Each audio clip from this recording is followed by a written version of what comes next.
अब जो students next question आपके सामने है, ये क्रिस्टल डेंसिटी का एक क्वेश्चन है। अगर कोई मुझसे पूछे कि सॉलिड स्टेट का सर मोस्ट प्रेडिक्टेड क्वेश्चन बताओ जो एग्जाम में आ सकता है, तो मैं कहूंगा स्टूडेंट्स वो है क्रिस्टल डेंसिटी। क्रिस्टल डेंसिटी के क्वेश्चन में जब हम लोग प्रैक्टिस करें तो मैं आपको स्पेशली जो ध्यान रखने वाला सेक्शन है वो बता देता हूं कि क्रिस्टल डेंसिटी के क्वेश्चन में जब आप CD = N × M / A³ × Na का फॉर्मूला लगाते हैं, उसमें सबसे ज्यादा ध्यान रखना है A का। मतलब आपको ऑप्शंस के हिसाब से ए की यूनिट पुट करनी है। मोस्ट ऑफ द टाइम आपको ए जो दिया हुआ रहता है वो एंगस्ट्रॉम, पिकोमीटर, नैनोमीटर लाइकवाइज देते हैं, और वो पूछते हैं डेंसिटी को ग्राम पर सेंटीमीटर क्यूब के अंदर। तो जो सेंटीमीटर की बात अगर आप करें तो पहले पिकोमीटर को, एंगस्ट्रॉम को, नैनोमीटर को, इनको सेंटीमीटर में कन्वर्ट करना बिल्कुल भी नहीं भूलें। बस इस पूरे क्वेश्चन में जो गलत होने के चांसेस होते हैं वो कन्वर्जन के टाइम पर होते हैं स्टूडेंट्स, तो वो आप थोड़ा सा एक बार उसको फोकस कर लेंगे और एक दो क्वेश्चन अपने सगे हाथों से सोल्व कर लेंगे, तो मैं डेफिनेटली श्योर उस चीज के लिए कि फिर आपसे ये क्वेश्चन गलत होने वाला नहीं है। तो चलो बात कर लेते हैं। मान लो पिकोमीटर दिया हुआ होता तो 1 पिकोमीटर = 10⁻⁻12 मीटर होता है, तो 10⁻10 सेंटीमीटर होगा। इसी तरीके से अगर एंगस्ट्रॉम दिया हुआ होता तो 1 एंगस्ट्रॉम = 10⁻10 मीटर होता है, तो 10⁻8 सेंटीमीटर होता। इसी तरीके से नैनोमीटर दिया हुआ होता तो 1 नैनोमीटर = 10⁻9 मीटर होता है, तो 10⁻7 सेंटीमीटर होता।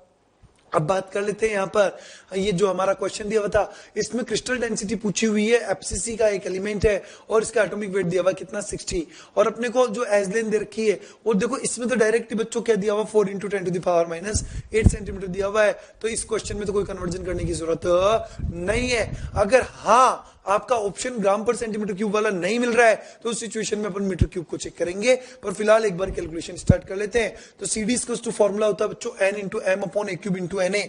मेरी तरफ से इस फॉर्मूला को ही 5 स्टार है। Very very very important section है जहां से क्वेश्चन पूछा जाता रहा है। तो CD = क्या होता है N × M / A³ × Na। N क्या होगा FCC के लिए कितना 4, number of atoms in per unit cell 4 है, 4 रख दिया। M का वैल्यू कितना हो जाएगा यहाँ पर 60 अपॉन A का वैल्यू 4 × 10⁻8 ऑलरेडी सेंटीमीटर में दिया हुआ है, का cube into 6 × 10⁻23 is the value of Avogadro number. यहां से हम इसे कैलकुलेट करेंगे तो हमारे पास में जो फाइनल वैल्यू आ रही है 6.25 × 10⁻6.25 ग्राम पर सेंटीमीटर क्यूब।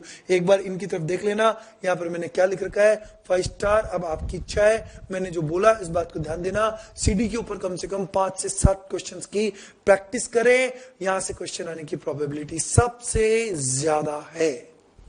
अब जो नेक्स्ट क्वेश्चन है इसमें BCC टाइप की पैकिंग दे रखी है और उसमें एज लेंथ हमारे को बता रखा है और हमसे पूछा हुआ कि रेडियस बताओ क्या होगा। तो रेडियस के लिए रिलेशन हमारे को याद है कि BCC टाइप ऑफ पैकिंग के अंदर जो √3a है it will be equals to 4r। तो r का रिलेशन क्या बनेगा, r इक्वल्स टू हो जाएगा √3a/4। अब क्वेश्चन में हमें a का वैल्यू दे रखा 4 × 10⁻10, तो ये r इक्वल्स टू हो जाएगा √3 × 4 × 10⁻10 बाई क्या हो जाएगा 4। तो 4 से 4 तो कैंसिल हो जाएगा, √3 × 10⁻10 मीटर यहाँ पर क्या हो जाएगी रेडियस हो जाएगी।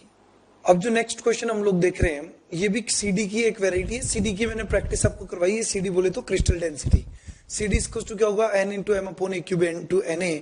अब कन्वर्जन का थोड़ा सा पार्ट जो मैं अभी आपसे डिस्कस कर रहा था उस क्वेश्चन को इस क्वेश्चन में कन्वर्जन का पार्ट भी हम लोग सीख जाएंगे।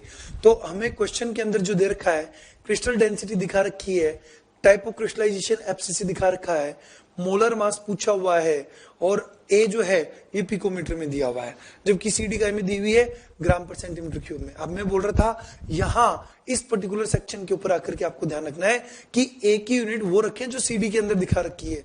अगर वो सेंटीमीटर में दिखा रखी है तो हमें सेंटीमीटर में ही इसको कन्वर्ट करना है। तो बच्चों 1 पिकोमीटर = 10⁻10 सेंटीमीटर होता है। तो मैंने वैल्यू पुट किया, देखो CD = N × M / A³ × Na।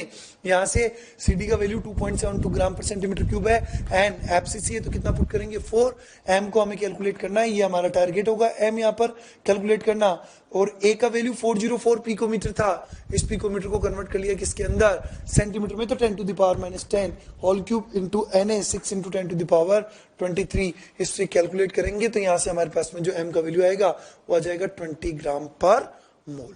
तो इस तरीके से आपको एक बार क्वेश्चन में मैंने CD पूछ लिया, एक बार आपसे M पूछ लिया, एक बार ये प्रोबेबिलिटी भी लेकर के आऊंगा जिसमें आपको टाइप ऑफ क्रिस्टलाइजेशन फाइंड करना होगा। तो अब आप सोच सकते हैं और सारी अवेलेबिलिटी होगी, N आप फाइंड करोगे, N का वैल्यू 1 आएगा तो SCC, 2 आएगा तो BCC और 4 आएगा तो बच्चों क्या होगा, FCC। तो एक जो फॉर्मूला CD का है उस CD की प्रोबेबिलिटीज हम लोग देख रहे हैं, यहाँ पर पॉसिबिलिटीज को समझ रहे हैं, कैसे कैसे क्वेश्चंस बन सकते हैं। कैलकुलेशन थोड़ी आपकी अच्छी होनी चाहिए और ध्यान रखें कन्वर्जन के टाइम पर हम बस गलती ना हो जाए, इस बात को मैं रिपीटेटिवली आपके सामने रख चुका हूं। तो बाकी CD का क्वेश्चन है, अच्छा क्वेश्चन है। अब जो नेक्स्ट क्वेश्चन हमसे पूछा हुआ है इसमें एक BCC का अरेंजमेंट दिया हुआ है और BCC के अरेंजमेंट में पूछा हुआ है कि जो फर्स्ट 3 नियरेस्ट नेबर डिस्टेंसेस है वो कैसे फाइंड करेंगे। तो मैंने आपको अभी एक बात सिखाई कि किसी भी एक एटम को आप क्या करें, पहले वहां पर एक एटम को कॉन्सेंट्रेट करते हुए अदर डिस्टेंसेस फाइंड कर लेते हैं, फिर उनको असेंडिंग ऑर्डर में हम लोग अरेंज कर लेंगे। तो देखो अगर मैं इस एटम के ऊपर फोकस करता हूं तो इस एटम से ये वाली जो डिस्टेंस है वो कितनी होगी, A, ये वाली डिस्टेंस कितनी होगी, A, और ये वाली जो डिस्टेंस है ये भी कितनी हो जाएगी, A। तो कुल मिलाकर के एक डिस्टेंस तो कितनी हो रही है, A हो रही है। अब जो नेक्स्ट है वो इस एटम का फेस डायगोनल अगर मैं देखूं तो फेस डायगोनल की डिस्टेंस होगी वो कितनी होगी, √2a हो जाएगी। फिर नेक्स्ट जो है बॉडी सेंटर, तो BCC में बॉडी के सेंटर पर भी एटम आ जाएगा। एक डिस्टेंस इसी एटम से मैं बॉडी के सेंटर के लेकर के चलता हूं तो बॉडी डायगोनल की लेंथ कितनी है, √3a। और अभी जो एटम आपका बॉडी के सेंटर पर है तो एग्जैक्टली डिस्टेंस जो होगी वो क्या हो जाएगी, हाफ। तो हो जाएगी यहां से यहां तक की जो डिस्टेंस है ये वाली, ये कितनी हो जाएगी, √3a/2 हो जाएगी। तो ये डिस्टेंस भी मैं लेता हूं √3a/2। इसके अलावा जो नेक्स्ट डिस्टेंस आएगी वो बॉडी डायगोनल की आ जाएगी और वो कितनी आ जाएगी, √3a। अब असेंडिंग ऑर्डर में अरेंज कर लेते हैं, सबसे कम से सबसे ज्यादा की तरफ चलेंगे तो सबसे जो शॉर्टेस्ट डिस्टेंस है वो कौन सी है, √3a/2। इसका वैल्यू a से भी क्या हो जाएगा, कम हो जाएगा। तो असेंडिंग ऑर्डर में सबसे पहले √3a/2 आ जाएगा, फिर इसके बाद में कौन आ जाएगा, √2a का वैल्यू तो 1.41 आ जाएगा और ये आ जाएगा a, फिर आ जाएगा √2a, फिर आ जाएगा √3a। वैसे तो मैंने आपको नियरेस्ट 4 नेबर्स के बारे में बताया है, पर आपको क्वेश्चन में केवल 3 नेबर्स के बारे में पूछा हुआ था।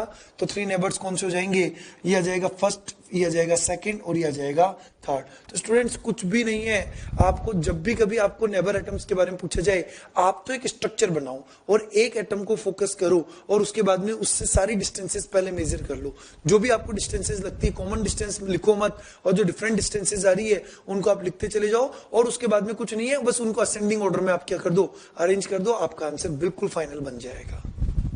अब जो नेक्स्ट क्वेश्चन देख रहे हैं बच्चों वो रॉक सॉल्ट का एक क्वेश्चन है और रॉक सॉल्ट की इस क्वेश्चन में बोल रहा है कि एक एक्सिस पर जो प्रेजेंट सभी एटम्स हैं उनको रिमूव कर दिया जाए तो फाइनल फॉर्मूला क्या होगा। चलो उसकी तो मैं आपसे बात कर ही लूंगा, पर पहले एक बार आपसे रॉक सॉल्ट की तो बात कर लूं।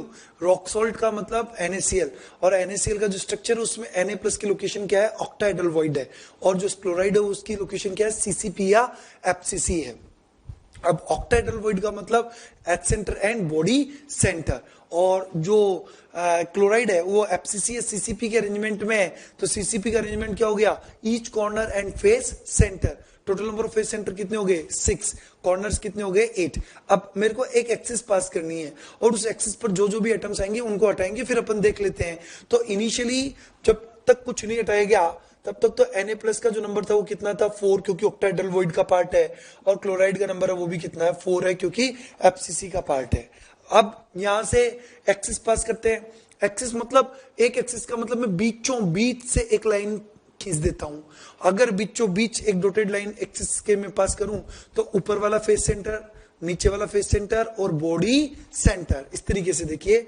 अगर मैं ये लाइन ये एक्सिस लेता हूं तो इसमें मेरा एक एटम तो ये वाला जाएगा, एक एटम ये वाला जाएगा और एक एटम ये वाला जाएगा। अब डिसाइड करना है ये कौन है, क्लोराइड है, ये कौन है, क्लोराइड है क्योंकि फेस सेंटर के एटम है, और ये कौन है, Na+ है।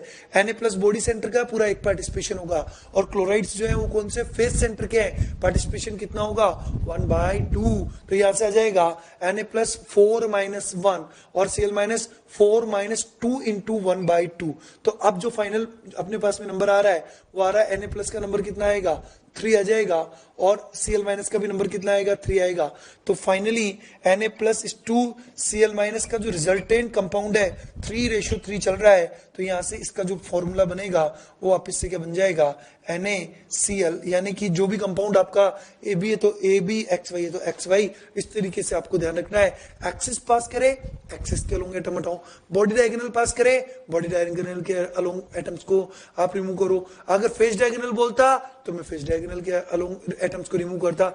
आपने एक बार ये प्रोसेस सीख लिया और ध्यान से सेलेक्ट कर लिया कौन सा एटम गया और कौन सा एटम गया, मतलब जैसे फेस सेंटर का गया तो फेस सेंटर में भी गया कौन सा आयन है, जैसे फेस सेंटर में क्लोराइड था, क्लोराइड गया, फिर बॉडी सेंटर पर कौन आया, Na+ आया, फिर फेस सेंटर पर कौन आया, क्लोराइड आया। तो बच्चों ये अगर आपने 2-3 बार ऐसे क्वेश्चंस की प्रैक्टिस की तो मैं इस बात के लिए वेरी श्योर हूं, फिर गलत होने की प्रोबेबिलिटी 0 है, ठीक है ना। अब जो नेक्स्ट क्वेश्चन हमें पूछा हुआ है स्टूडेंट्स, इस वैरायटी में क्या है कि आपको एक आयनिक क्रिस्टल के बारे में बात की हुई है, और इस आयनिक क्रिस्टल में क्या है कि कैटायन या एनायन में से किसी एक की रेडियस दी हुई होगी या दोनों दिया हुआ होगा, तो ए आपसे पूछ सकता है। 3 इसमें पैरामीटर से, ए है, आर पॉजिटिव, आर नेगेटिव है, और एक पैरामीटर माने तो टाइप ऑफ क्रिस्टलाइजेशन है, तो टोटल कितने पैरामीटर हो गए, 4। अब इस क्वेश्चन में हमें बीसीसी के बारे में बोला हुआ है। बीसीसी में आपको एजलेन दी हुई है, यहाँ पर क्वेश्चन में आपको कैटायन की रेडियस दी हुई है और आपको एनायन की रेडियस पूछी हुई है। तो मैं पहले कॉन्सेप्ट आपको क्लियर कर देता हूँ। जो बीसीसी टाइप का क्रिस्टलाइजेशन है आयनिक क्रिस्टल में, उसमें अपन जो रिलेशन लगाएंगे वो लगाएंगे क्या, √3a = twice of R positive plus twice of R negative. अगर यही एफसीसी टाइप का क्रिस्टलाइजेशन होता तो उसमें क्या रिलेशन लगाते, √2a = twice of R positive plus twice of R negative use करते। फिलहाल बीसीसी के लिए मैं फॉर्मूला यूज करूंगा, √3a = twice of R positive plus twice of R negative. तो यहां से जो R positive plus R negative है वो क्या हो जाएगा, √3a/2 हो जाएगा। मेरे पास में क्वेश्चन के अंदर आर पॉजिटिव अवेलेबल है, ए अवेलेबल है, आर नेगेटिव चाहिए तो आर नेगेटिव इक्वल क्या हो जाएगा, √3a/2 माइनस जो क्वेश्चन में अवेलेबल है आर पॉजिटिव, बस वैल्यू पुट करेंगे, वैल्यू पुट करते हमारा आंसर आ जाएगा। बस ये कंसेप्ट अब आपके दिमाग में रहे। कभी कभी आपको इसमें बीसीसी क्रिस्टलाइजेशन नहीं बोल करके ऐसे बोलेगा कि एक आयनिक क्रिस्टल है वो CsCl टाइप में क्रिस्टलाइज होता है, CsBr टाइप में क्रिस्टलाइज होता है, तो वो भी बीसीसी टाइप का क्रिस्टलाइजेशन है। अगर वो FCC नहीं बोल करके कभी कभी आपसे ये भी बोल सकता है कि NaCl टाइप का क्रिस्टलाइजेशन शो करता है, तो भी आपके दिमाग में रहेगा कि जो रॉक सॉल्ट टाइप की स्ट्रक्चर है उसमें twice of R positive plus twice of R negative equal to क्या होगा, √2a। तो जो डिफरेंट वेराइटीज है उनमें केवल थोड़ा शब्दों का जो डिफरेंस होगा वो आपको समझना है। इसके अलावा बाकी पूरा पोर्शन जो है R positive plus R negative का वो एक रिलेशन बेस्ड है। रिलेशन आपको याद है, क्वेश्चन आपका 100% सही हो जाएगा। अब स्टूडेंट्स सीडी पर बेस्ड एक और वेराइटी अब आपके सामने, जिसमें सीडी की तो सारी पॉसिबिलिटी आपको बतानी है, ये तो मेरा आपसे कमिटमेंट है ही सही। तो इस वेराइटी के अंदर आप लोग क्वेश्चन के अंदर देखें तो बोल रहा है 68% स्पेस ऑक्यूपाई करता है, क्यूबिक क्रिस्टल है, 68% ऑक्यूपाई करता है। पैकिंग एफिशिएंसी आपको याद है, जो आपका एससीसी था उसका पैकिंग एफिशिएंसी 52% है, बीसीसी 68% है, एफसीसी 74% है। तो 68% ऑक्यूपाई का मतलब वर्ड ट्रांसलेट हो गया कि बीसीसी टाइप का क्रिस्टलाइजेशन यहाँ पर हमें देखने को मिल रहा है। अब अपने को क्वेश्चन के अंदर एजलेन दी हुई है 300 पिकोमीटर और क्रिस्टल डेंसिटी दिया हुआ है 7 ग्राम पर सेंटीमीटर क्यूब, और पूछा हुआ क्या है कि 100 ग्राम इस एलिमेंट के अंदर नंबर ऑफ एटम्स फाइंड करो। तो बच्चों सबसे पहले यहां पर उस एलिमेंट के बारे में हमें आइडिया नहीं है, तो हमें सबसे पहले उसका क्या पता करना पड़ेगा, ग्राम मोलिकुलर वेट जो है वो फाइंड करना पड़ेगा। तो सीडी के अंदर फॉर्मूला अप्लाई होगा, सीडी इक्वल टू क्या होता है, n × m/a³ × Na। सीडी का वैल्यू क्वेश्चन में दिया हुआ कितना 7, n का वैल्यू 2m/a³, 300 पिकोमीटर था, इसको सेंटीमीटर में कन्वर्ट कर लिया है, और इंटू Na। तो ये 2 से 3 टाइम्स कैंसिल हो जाएगा, 6 इसको कैलकुलेट करूंगा तो मेरे पास में वैल्यू आ रही है 56.7 gram per mole. This is the atomic weight of that element, जो हमें अभी पता नहीं था, अब इसका हमने एटॉमिक वेट फाइंड कर लिया। अब तो बहुत सिंपल सा क्वेश्चन बन गया बच्चों।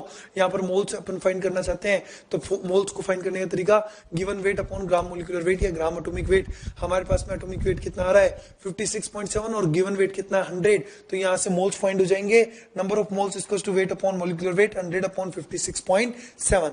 यहां से जैसे मोल्स फाइंड हुए, आपको क्वेश्चन में मोल्स नहीं पूछा हुआ, क्या पूछा हुआ है, नंबर ऑफ एटम्स पूछा हुआ है। तो नंबर ऑफ एटम्स फाइंड करने के लिए number of moles into Na का value 6 into 10 to the power 23, बस वैल्यू पुट करोगे तो आपके पास में फाइनल आंसर आ जाएगा 1.05 into 10 to the power 24 atoms are present in 100 gram of element, जिसे हमने अभी अभी फाइंड किया, जिसका एटॉमिक वेट भी हमने फाइंड कर लिया है।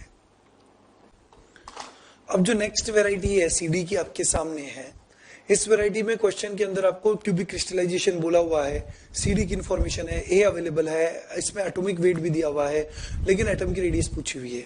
बच्चों एटम की रेडियस अगर आपको पूछा हुआ है तो सबसे पहले आपको टाइप ऑफ क्रिस्टलाइजेशन पता करना पड़ेगा, और टाइप ऑफ क्रिस्टलाइजेशन को पता करने के लिए इस फॉर्मूला में हमें क्या फाइंड करना पड़ेगा, एन फाइंड करना पड़ेगा।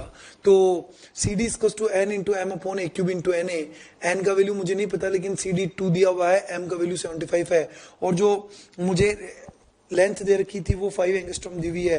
तो जब 5 एंगस्ट्रॉम है तो उसको सेंटीमीटर में कन्वर्ट करने के लिए क्या करना पड़ेगा, 10 टू द पावर -8 से मल्टीप्लाई करना पड़ेगा। 5 इंटू 10 टू द पावर -8 का होल क्यूब इंटू Na। यहाँ से जब हम लोग n को कैलकुलेट कर रहे हैं तो n का वैल्यू हमारे पास में कितना आ रहा है, 2 आ रहा है, और 2 का मतलब BCC टाइप का पैटर्न बन गया। बस अब तो क्वेश्चन बहुत सिंपल हो गया। BCC टाइप की क्रिस्टलाइजेशन के लिए R और A के अंदर रिलेशन आपको बता रखा है, बोलो फटाफट से क्या रिलेशन होगा, √3a इक्वल्स टू 4r।